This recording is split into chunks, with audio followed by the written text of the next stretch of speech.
Hi, this is Dr. Gregory Sadler. I'm a professor of philosophy and the president and founder of an educational consulting company called Reason.io, where we put philosophy into practice. I've studied and taught philosophy for over 20 years, and I find that many people run into difficulties reading classic philosophical texts. Sometimes it's the way things are said or how the text is structured. But the concepts themselves are not always that complicated, and that's where I come in. To help students and lifelong learners, I've been producing longer lecture videos and posting them to YouTube. Many viewers say they find them useful. What you're currently watching is part of a new series of shorter videos, each of them focused on one core concept from an important philosophical text. I hope you find it useful as well. In the final chapter, number 13 of his treatise on truth, Anselm is going to lead us through back and forth dialogue and argumentation to the point where we are supposed to see that there is a unity of truth itself or of rectitude. Veritas, rectitudo are the terms that he's using there. And this will ultimately be truth itself, capital T, that is God. There is some prefiguration of this going on in two earlier chapters. For example, chapter 10, he's going to talk about the highest or supreme truth, which is God, as being the cause of all other rectitudes, all other rightnesses, which is what truth consists in for these different modalities of signification and willing and truth even in the existence or the being of things, right?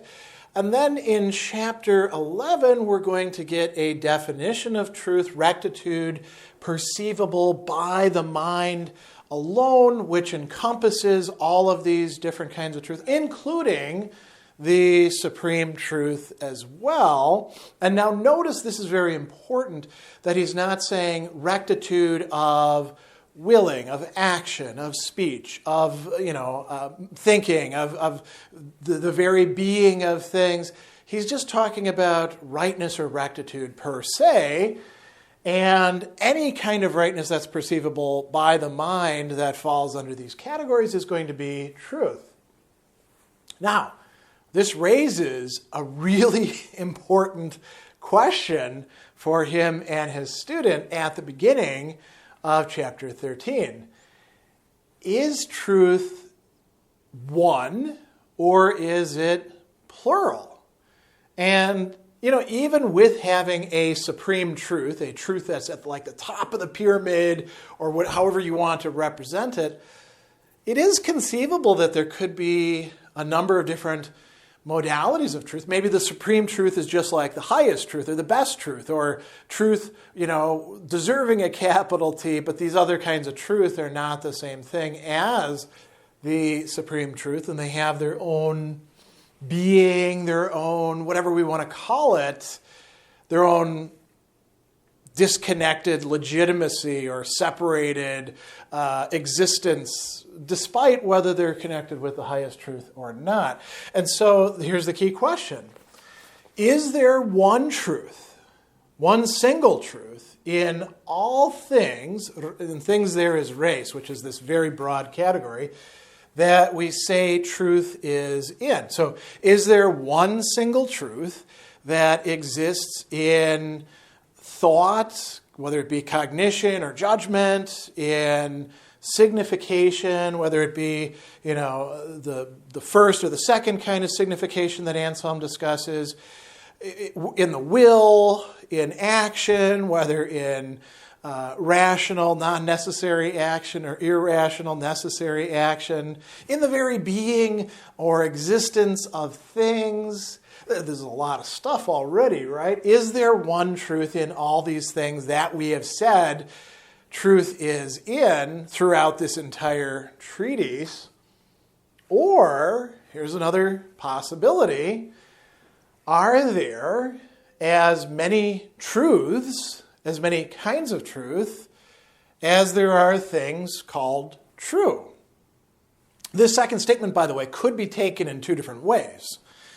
Maybe we say that there are as many truths as there are singular things, which could be like states of affairs or, single sentences, or pick whatever you want, single volitions called truth. So like maybe there are a myriad of truths just in my own history of willing and action and talking, expression, thinking, right? Maybe there's like an infinity of truths just in the lifetime of a single person. Or maybe what Anselm is suggesting here is that there's different modalities of truth. So you got a kind of truth over here that is the truth in signification. There is a kind of truth over here that is the truth in action. Now, of course, they're connected together because every action is significative and every signification is an action. Put that aside. Maybe there's really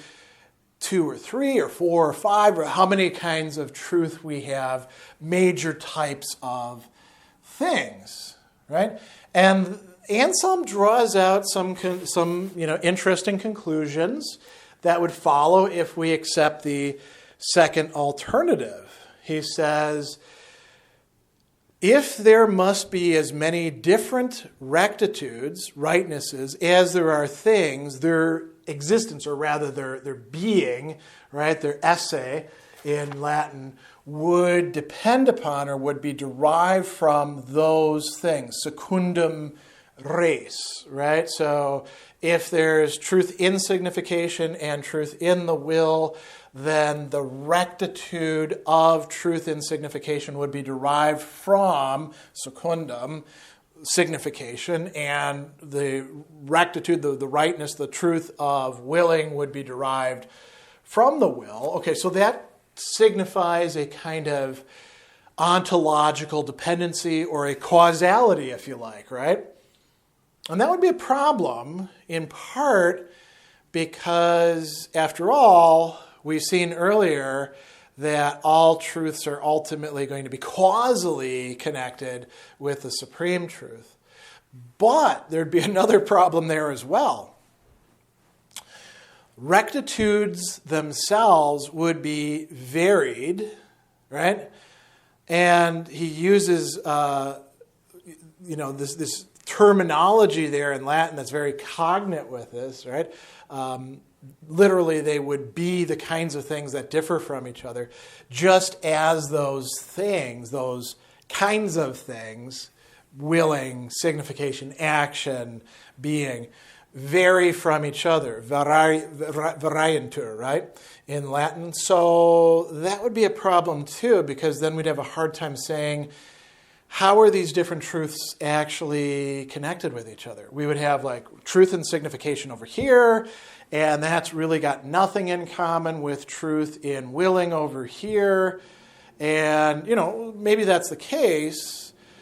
Anselm thinks that it's not, and he's going to approach this in kind of an interesting way. So the student is going to bring up a mistaken analogy, and he's going to say that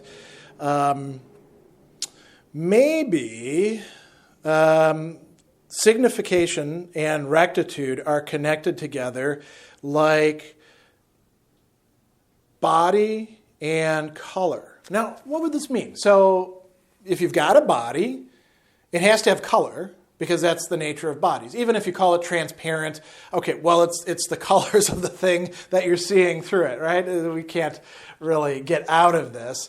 But that doesn't tell you that there has to be any body, and color is dependent upon body, right?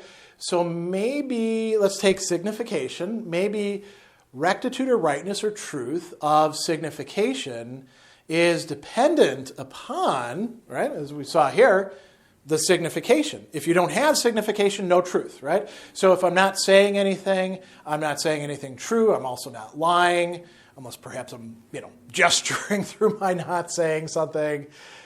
And the student thinks that this is not a bad analogy at the start. He says, rectitude exists only in signification and changes when signification does, just as color has existence and non-existence in body. If the body exists, its color necessarily is. When the body is destroyed, the color cannot remain. And Anselm says, no, this is not a good analogy. Why not? And he goes on to say, we can learn something from this. If no one wishes to signify what a sign ought to mean, will the sign have any signification? And the student says, no, it won't. That's the point here. And then Anselm says, how then can it be correct in order to signify what it ought to? And the student says, rectitude won't be on this account be any less, nor need this be any less. And Anselm goes on and says, when it does not mean, it does not lose the rectitude by which it exists and which requires it to signify what it ought to. And then he goes on and says, do you think that when what ought to be signified is signified, which means it's true, right? The signification is correct on account of and according to this rectitude? And the student says, well, yeah, right. And then Anselm says, well, that rectitude is there whether or not the sign or set of signs exists or not. The rectitude is always going to be there, and we measure the signification by the rectitude that remains when the sign and the signification ends. Even going forward from that, he says, do you not see that there is no rectitude and signification which comes into existence when what is said to be or what is said not to be? What is said not to be, but that signification then comes to be according to a rectitude which always is, always exists. And when it means what it should or nothing at all, then it falls away from a never-failing rectitude. And the student says something very interesting here. I see that I am unable not to see this. Very interesting locution there, right? I realized that I was talking nonsense before, or I was talking something that was false, and now I see the truth of what truth is in signification. The truth is not of signification. The signification is rather of truth, right? And Anselm goes on and says, the same thing can be said for the other rectitudes, right? Not only is this analogy of body to color and signification to rectitude, that doesn't work because the rectitude is always there, the truth is always there, and the signification is measured according to that or embodies that. This also holds, he says, for will and its rectitude and of the other things that ought to have rectitude. And the student goes on and says, I see that by this argument is also proved completely that, however it be with these, rectitude remains immutable. And so we've got a really interesting thing accomplished here, right? So we've dealt with what we could call the ontological priority, here of is it the thing that is supposed to be true that makes the truth be the truth, or is it the other way around? And we've also got that there's a connection between these different modalities of truth. Now they're going to go even further, though, and say that this leads us to the point of saying there is not actually a plurality of truths or rectitudes. There is just one ultimate truth. And that's a much stronger claim, isn't it? So he goes on and he says, I said earlier, if there are as many rectitudes as there are things in which they are considered, it's necessary they exist, they have being, and vary as the things themselves do. This is the student saying. But this has been shown not to be the case, so there are not many rectitudes just because rectitude is found in many things. Rectitude is found in many things, but there's only actually one ultimate rectitude. And Anselm says, do you have any argument other than the plurality of things why they seem to you to be many? And the student says, well, no. And so Anselm says, therefore, there is one and the same rectitude of all. Now, that leaves open the idea that maybe the student doesn't actually spend enough time thinking about other objections that could be made, but we're going to put that aside because we're interested in what's going on here. So Anselm is going to say that there is only one rectitude and there's only one truth in all of these things. And then the student says, all right, but this is confusing to me because we do talk about the truth of this thing and the truth of this thing. So if they're the same truth, why do we index it to different things? And then Anselm says, we need to actually think about our language here. He says, it's improperly said to be of this or that thing because truth doesn't have its existence or its being. And here he's going to say three things. It doesn't have its existence or being in Latin, from, ex, or through, per, those things. Those things don't make the truth. The truth makes those things true. So he says, when those things are said to be according to truth, which always, now this is very interesting, which always excels them, praesto est, meaning it's always more than what those things themselves are, then truth is said to be of this or that thing. That is the truth of will or the truth of action. And then he draws a really interesting analogy here that he's going to close the entire treatise with. Everything true is ultimately in truth, and there's an analogy here to time itself. And I leave it to you to think about whether this is a good analogy or not, whether there's problems with it. He says, we speak of the time of this or that thing, although there is one and the same time of everything that is together at the same time. If this or that thing did not exist, there's still the same time. We don't say the time of this or that thing because time is in those things, but because they are in time. Similarly, he says we can say that the highest truth subsists in itself and belongs to no thing, but when something is in accord with it, then we speak of its truth and rectitude. So in a certain way, everything is in the truth of the highest, the supreme truth, right?